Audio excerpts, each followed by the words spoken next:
O ito mga boss, ito na yung ating top mga boss nga 8 seaters. Ito yung preparasyon natin paano tayo mag-varnish. Ang una mga boss, pagkatapos natin naliha ng mano-mano, yung pag-sander at saka mano-manong liha, lagyan muna natin ng masilya, itong Sure-Tite. Nilagyan na natin ng kulay para maganda ang resulta, hindi siya magkaiba sa ating top. Ito yung Sure-Tite mga boss, nilagyan natin kulay parang mahogany din. Madali lang ito matuyo dahil plastic varnish. Ito yung maganda mga boss dahil itong ating ginagawang top, ito yung tuyo. Sobrang lapad, 19 inches. Nilagyan natin sa gitna ng 11 inches para saktong lapad. Dahil meron tayong itong, kumbaga merong top nga doon tayo nagkuha na ng sukat. Ito na yung masabi ko mga boss, mas maganda yung lagyan natin ng masilya para hindi yung makikita yung biyak-biyak ng grano ng kahoy, yung bikat-bikat niya. Yang una pa lang pagmasilya mga boss, horizontal tayo. Ito yung final, pag second coating, vertical na. Ganon yung anong grano ng kahoy, dyan tayo mag final, katulad nito. Ito lang yung diskarte mga boss, kailangan lang lagyan ng masilya para maganda ang resulta. Kailangan ng panghagod mo, yung kabisado mo na mga boss. Hindi tayo magmayabang, marunong din tayo na maghahagod ng masilya. Hirap ito mga boss dahil plastic varnish. Pagkatuyo, ang dali lang ito matuyo mga boss, seconds lang matuyo na to. Imano-mano natin na ito, nagliha tayo ng isander natin ng 120 nga liha.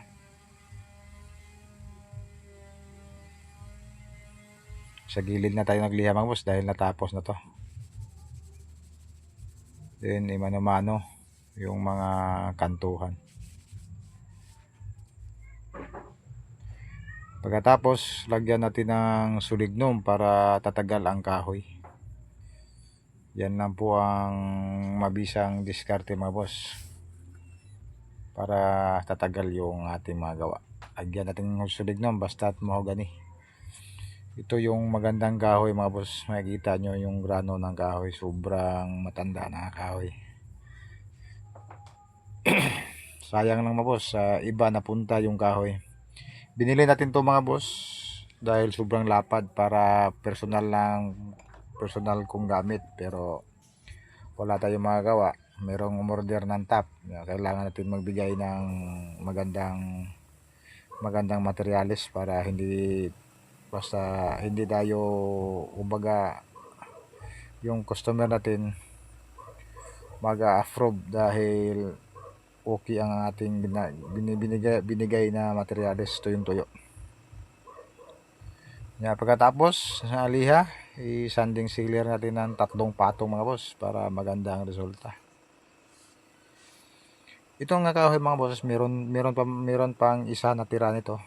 Ang lapad 19 inches, ang kapal niya 3.5. Kumbaga personal lang natin ang gamit, hindi na natin gagamitin ng iba. Basta yung presyo mga boss maganda, kailangan natin gamitin. Katulad nito, ginagamit natin. Ang ginawa natin mga boss, top lang. Meron na itong paa, kumbaga yung top lang yung nalanta, tapos ang top lang yung ginagawa natin. Yung China nga mga dining, ang dali lang malata mga boss dahil ang ginagamit nila FDF board, yung makapal nga lawanit. Ito mga boss, ito ng 3 patong sanding sealer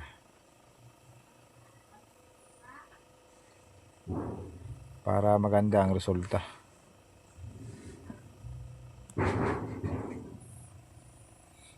Para sa akin mga boss, mas maganda yung ganito lang kulay. Pero wala tayong magawa dahil yung paa yung kuha na natin ng kulay para pareho. Yan, meron ito kasing mga upuan mga boss, 8 seaters. Ang mga kulay niya medyo dilaw at saka pula-pula. Kailangan natin ipareha yung kulay doon sa seat na upuan. Kung kita lang masusunod mga boss, mas maganda yung natural color lang. Ito mga boss, ito na yung kulay niya. Medyo dilaw-dilaw at saka medyo maitim. Pareho yung paa ng misa mga boss.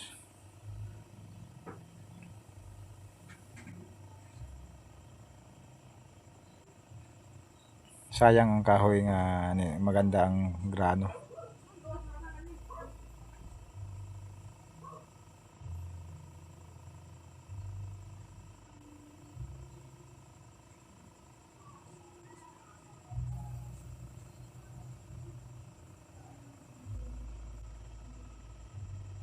Okay na mga boss, maganda ang resulta. Ito i-top coat na natin mga boss. Unang bagsak, first coating horizontal.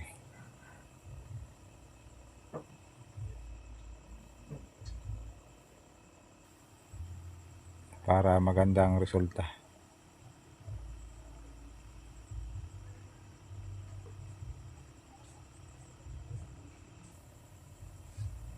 Second coating pa vertical lang mga boss.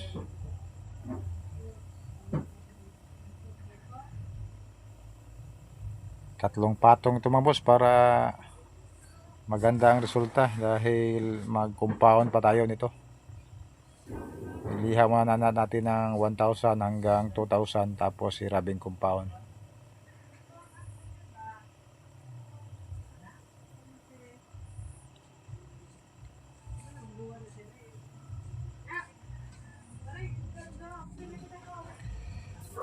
Then para sure ball mga boss, walang mga alikabok na papatong ng top, kailangan natin itagilid yung top.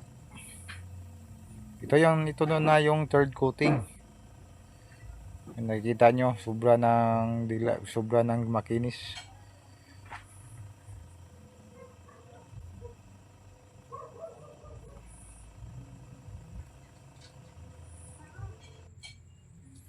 Ito mga boss, mag-rubbing compound na tayo. Ito yung nalihan ng 2,000 na pagkatapos imano-mano natin ng pag-rubbing compound, paikot-ikot lang mga boss.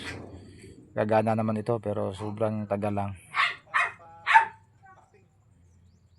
Yan lang po ang diskarte pagka meron naman tayong sa mga boss, bapping, pero hindi tayo nakabili ng pang-bapping, yung cotton. Huli na ang lahat mga boss, pag nakabili tayo wala, natapos na ito. Meron naman tayong bapping baga yung pang-bapping lang Milwaukee tools. Maganda naman ang gamitin. Pero ito, mano-mano lang natin mga boss dahil wala tayong magagawa. Dahil hindi tayo nakabili ng cotton nga pang-bapping. Pero okay naman to mga boss, ang resulta, basta makinis lang. Nakikita nyo, sobra namang kinis.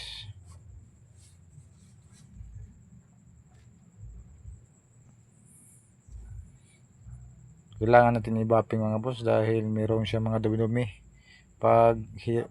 Katulad nito mga boss, wala nang dumi-dumi. Ito na yung makinis na mga boss. Kailangan natin i-bapping dahil meron kasi mga alikabok. Pag hawak mo, sobra ng magaspang. Makinis naman sa tignan pero magaspang. Kailangan natin i-bapping para smooth yung hawakan mga boss. Dito sa paa, nilagyan natin ng top coat.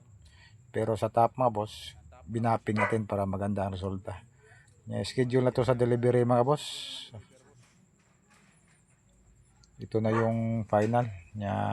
Ito, i-deliver na natin mga boss. Unahin natin yung paa. Maganda yung paa mga boss dahil sa China dining ito.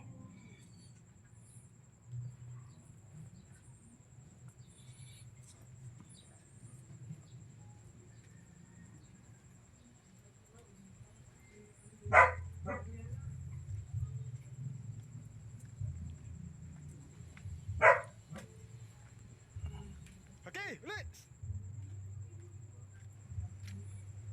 Ito mga boss, kargahan natin. Lagyan natin ng lubid para hindi siya gagalaw. At saka ito nandito na tayo sa area.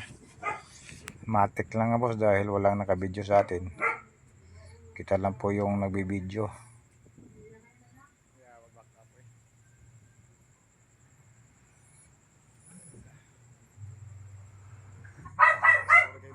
Sobrang bigat mga boss pag akyat ito dahil sa ikadalawang palapag ito. Nahirapan yung karama natin. Sobrang bigat kasi ito. Ayan, dito na mga boss, ito na yung mga upuan niya. Maganda yung design ng upuan mga boss. Meron itong mantil. Kaya yung unang top nito, ikuha na natin ng sukat para makasya din yung mantil niya. Katulad ng upuan, meron siyang mga cotton na mantil mga boss. Ito yung natapos na mga boss. Maraming salamat sa pagmanonood. Ang ganda ng upuan mga boss. Yung dining basta maayos yung pagtrabaho. Ito na yung mga upuan. Sobrang kinis mga boss. I hope lang hindi ito bibiak para walang masabi ang may-ari. Ginawa natin ng lahat mga boss. Tuyong-tuyo ito, tapos nansag epoxy ang gamit natin para dikit na dikit. Pero bibiak man siya, wala na tayong magawa dyan. Kusa na yan, sa kahoy na yan yung pagbibiak, hindi sa atin. Basta't ginawa natin ng lahat para matibay lang ang ating mga gawa mga boss. Maraming salamat mga boss. Abangan sa next project.